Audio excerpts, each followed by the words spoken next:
আসসালামু আলাইকুম সুপ্রিয় দর্শক, এনটিভির ইউরোপ নিউজে আপনাদের সবাইকে শুভেচ্ছা সহ আমন্ত্রণ। সাথে রয়েছে স্বপন হক। পৃথিবীর সবচেয়ে মধুর নাম মা, যেখানে স্নেহ, মমতা, ভালোবাসার স্থান। মাই সন্তানের বিপদে কষ্টে হাজারো যন্ত্রণায় একমাত্র ভরসাস্থল।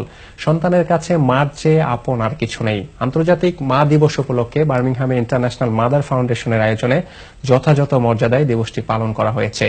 বার্মিংহাম থেকে আমাদের নর্থ মিডল্যান্ডস ব্যুরো প্রধান ফারসু আহমেদ চৌধুরী জানান, বিশ্বের অন্যান্য দেশের মতো যুক্তরাজ্যের বার্মিংহামে যথাযথ মর্যাদায় মা দিবসটি পালন করা হয়েছে।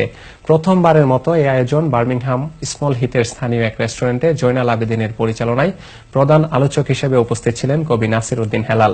আন্তর্জাতিক মা দিবসের আলোচনা সভায় অংশগ্রহণ করেন বাম্বুল মিয়া এমবি, শেখ মোহাম্মদ আব্দুল গফুর, সৈয়দ জমশেদ আলী, বেগম রোকেয়া, আবু জাহের কবির, কাজী জাওয়াদ, আব্দুর রশিদ ভুইয়া, মিসেস রশিদ, মোহাম্মদ দবির মিয়া, মিসেস দবির মিয়া সহ আরো অনেকে।